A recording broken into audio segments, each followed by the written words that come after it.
entre en línea vía Skype Daniel Marmolejo. Dani, te ofrezco una disculpa, tenía que tomar esta llamada porque como la escuchábamos, Ana Gabriela Guevara estaba en el aeropuerto y no quería perderme esta oportunidad. De acuerdo, Vicente. No, y es muy importante escuchar a Ana en este momento en el que pues, ella tiene muchas cosas que decir y qué bueno que hayan tenido comunicación, querido Vicente.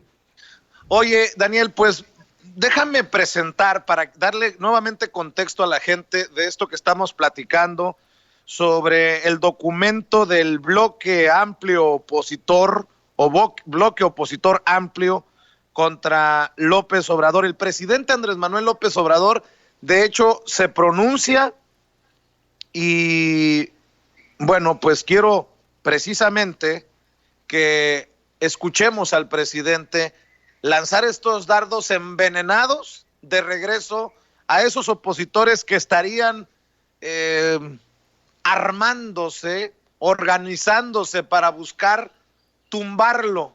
Algo que de entrada resulta inmoral, ilegal. Eso le corresponde a las autoridades definirlo. Mi opinión es que es de una gran inmoralidad lo que se documenta y se exhibe en Palacio Nacional el día de hoy. Por eso tenemos a personajes como Felipe Calderón, que escribe, fíjense nada más lo que dice Felipe Calderón: no conozco el documento, ni siquiera estoy seguro que exista, pero si fuera el caso, uno, que la oposición se organice es su derecho, y dos, que el gobierno la espíe es un delito. Y de eso me va a ayudar a analizar Daniel Marmolejo, de estas declaraciones de Felipe Calderón, pero después de ver y escuchar al presidente Andrés Manuel López Obrador en la mañanera. A ver si lo lees tú, porque yo no lo he visto bien, Jesús, pero ya como me imagino las cosas, es como las figuritas. Esta ya la tengo.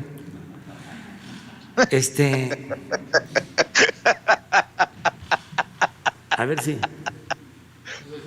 Pues, Bueno, este documento es un documento confidencial, se llama Rescatemos a México y el proyecto es Bloque Opositor Amplio. Es un resumen ejecutivo. La siguiente, por favor. El objetivo de este documento es promover el desplazamiento de Morena de la mayoría de la Cámara de Diputados en 2021, revocar el mandato presidencial en 2022.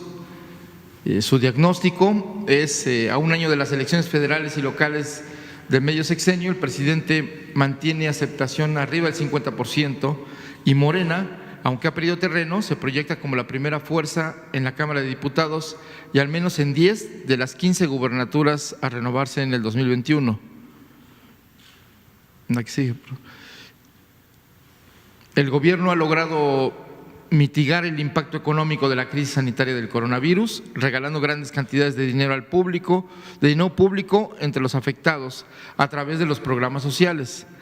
Es dinero sin ninguna utilidad efectiva contra la pobreza, pero con beneficios político-clientelares inmediatos. No obstante lo anterior, es posible desplazar a Morena en las próximas elecciones federales y locales si se aplica desde ahora una estrategia en dos frentes. Por un lado, potenciar las debilidades y limitaciones de Morena como partido en el gobierno, malas administraciones locales, pugnas internas, debilidad organizativa y alejado del presidente de la República. Por otro lado, integrar un bloque opositor amplio, BOA, a la 4T, donde participen PAN, PRI, PRD, MC, partidos emergentes como México Libre, gobernadores, alcaldes de las principales ciudades, grupos empresariales locales, medios de comunicación y comunicadores afines, redes sociales orgánicas y organizaciones de la sociedad civil.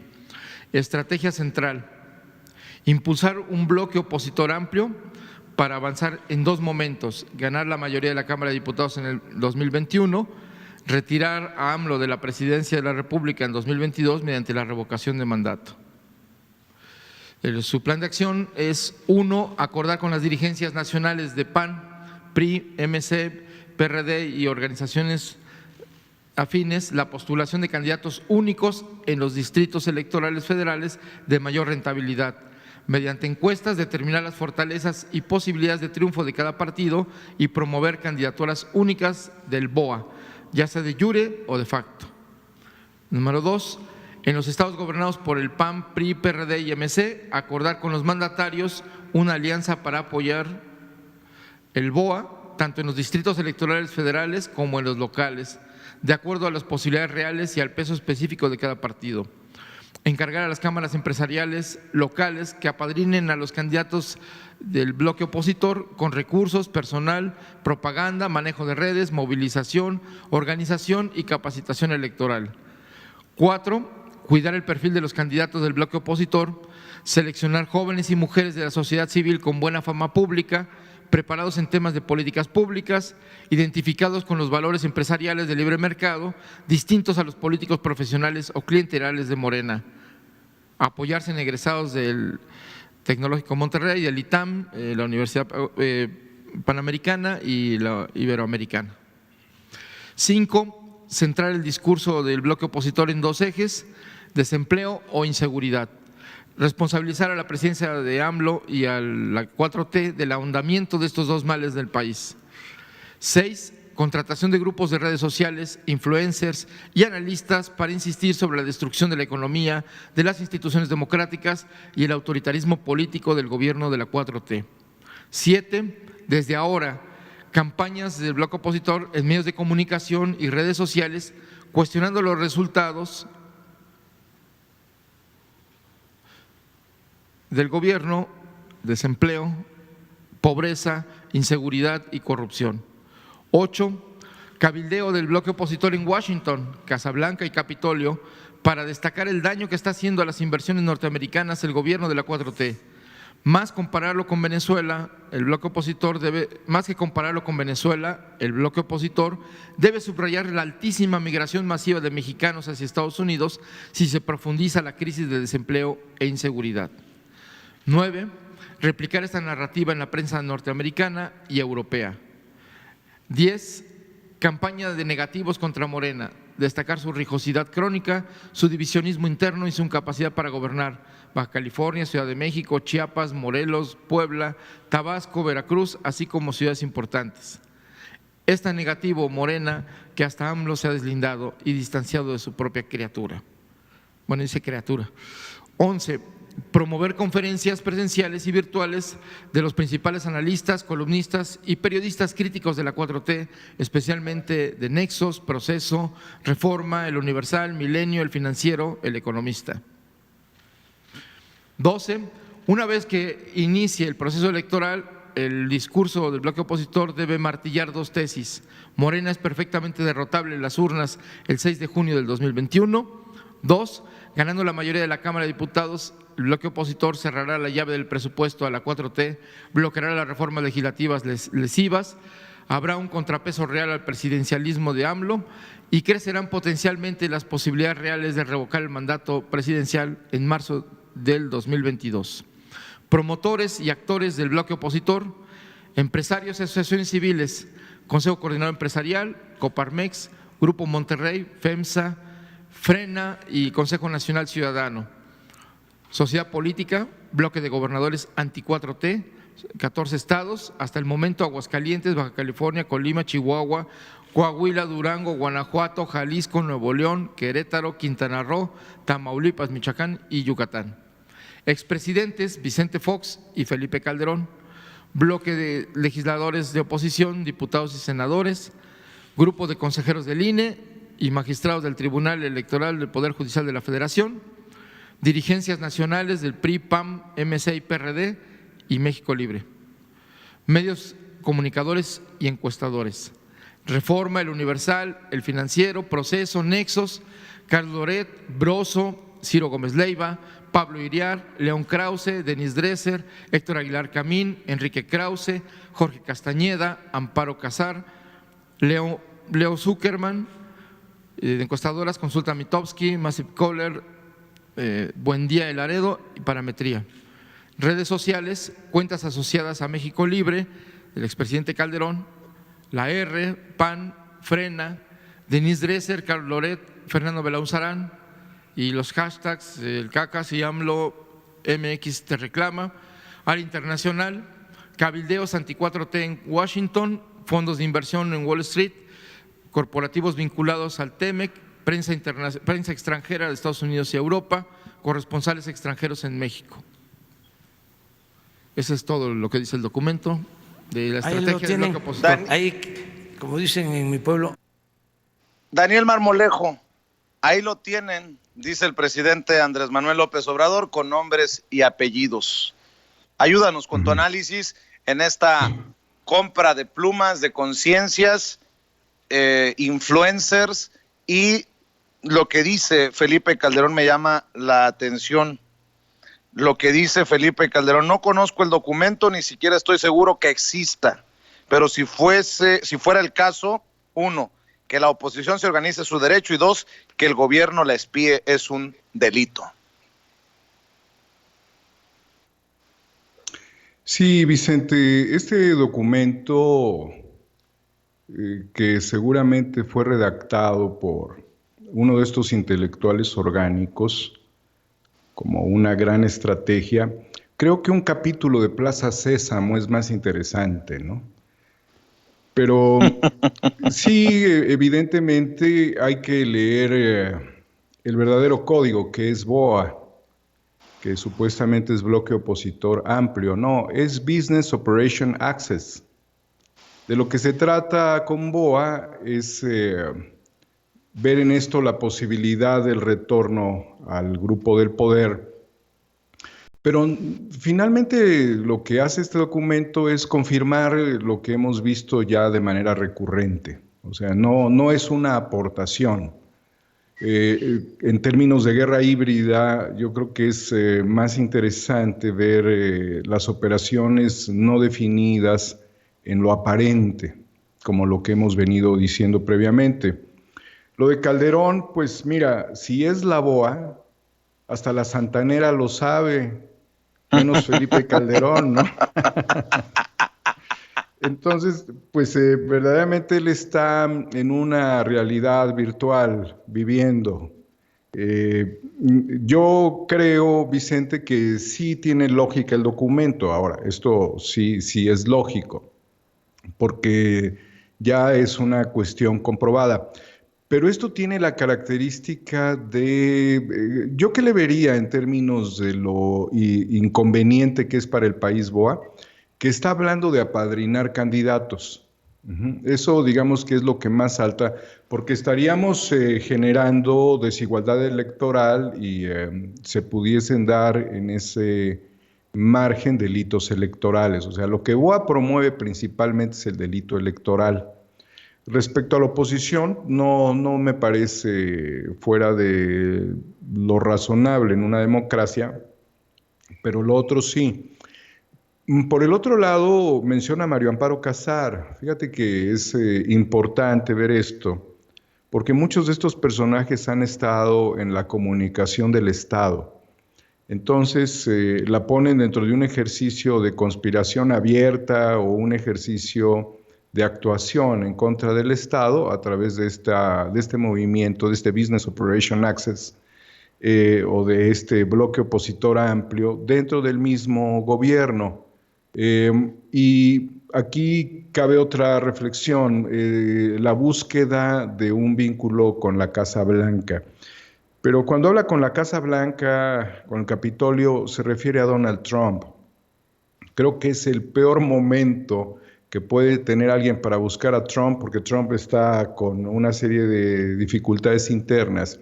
Pero por el otro lado, lo que más refiere esto sería prácticamente la reflexión de Lidia Cacho sobre el tema de la negociación, que sí trataría de buscar Calderón y no un bloque opositor amplio, sino directamente él, para tratar de salir del escenario al que pudiera llevarlo la situación de Genaro García Luna.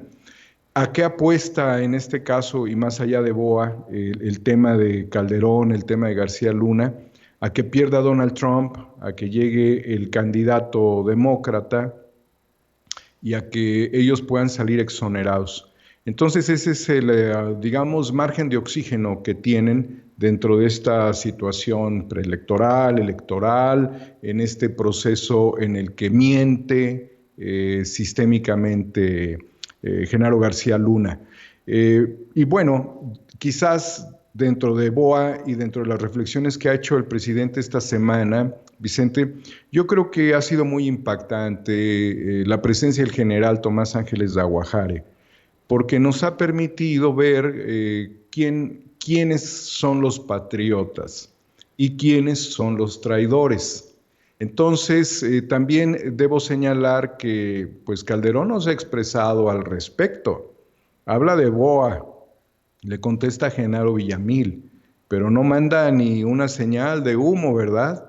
Lo que significa es el enorme peso y la trascendencia de esta declaración, que como bien lo mencionaste desde un principio, ha sido capturada ya por los medios internacionales con mayor preocupación o interés que Televisa, que Azteca, que Milenio, que estos medios.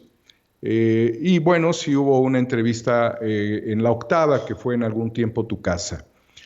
En esa lógica, Vicente, creo que el llamado del presidente a decantarse por uno o por otro bando, y él no quisiera que todo fuese blanco y negro, pero entiende que en un proceso de transformación las cosas se dan así.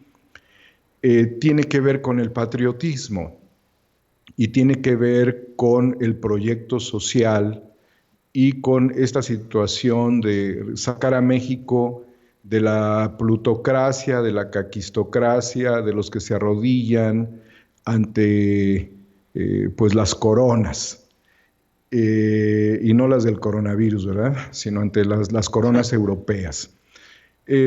Creo que tendríamos que profundizar en esta reflexión, y te voy a decir por qué, querido Vicente y amigos. Creo que debemos de plantear a estas figuras patrióticas que si hubiesen sido escuchadas en su momento, si hubiese detenido este océano de dolor en el que México se ha encontrado subsumido en esta tragedia humana, si se hubiese tomado la reserva necesaria para escuchar desde el Estado, desde el gobierno, al general Tomás Ángeles de Aguajare, no tendríamos en este momento que preocuparnos mucho por un personaje como Calderón. Realmente él no quiso hacer caso. Yo considero que no hay razón para una complicidad en este país con Calderón, dejando pasar esta situación. En su momento, el ex procurador en el tiempo de Salinas y jurista, investigador del Instituto de Investigaciones Jurídicas en la UNAM, Diego Valadez, dijo que si los diputados no enjuiciaban a los expresidentes es porque no querían. Ahora, ¿se requiere una reforma constitucional? Pues hay que emprender la reforma constitucional. Quizás esperaríamos que se terminara de fortalecer la izquierda después del próximo proceso que viene, pero sí tienen que ser enjuiciados los expresidentes. Yo creo que también el presidente de la República tiene esa misma lógica. Entendería ciertas dificultades desde el punto de vista legislativo para poder realizarlas, pero sí estamos llamados a la consulta sobre el tema del juicio a los expresidentes, y creo que esto ya lo debería de haber activado o estaría por activarse en la Cámara de Diputados y en la Cámara de Senadores por varias figuras retóricas. Noroña, no quiero mencionar alguno en especial, puede ser realmente un tema de todos los legisladores. Y en esta misma lógica, y tratando de restablecer o de resarcir el daño al general, porque nunca recibió una disculpa del gobierno, y fue muy dañado en su economía, en su patrimonio y en su moral, lo menos que el gobierno mexicano tendría que darle, y aquí yo quisiera exponerlo sin haber hecho todavía como correspondería una solicitud al Senado de la República, la medalla Belisario Domínguez, porque él arriesgó todo para evitar que el país tuviera un riesgo. Y cuando él asume todos estos criterios y la responsabilidad de hablar con Calderón desde la fuerza del conocimiento y el nivel jerárquico que le dio la milicia, lo hizo en buena lid y lo hizo por la patria. Entonces, querido Vicente, si nosotros, los conscientes, los patriotas y las patriotas, promoviéramos al Senado de la República que esta medalla no le fuese entregado a un empresario, como ya sucedió, al dueño de una cadena de centros comerciales, porque ahí es cuando los premios dejan de tener sentido, y más en una figura emblemática como la de Belisario Domínguez. Creo, Vicente, que es darle al general pues el reconocimiento, y también es condenar a la figura de Felipe Calderón. Daniel.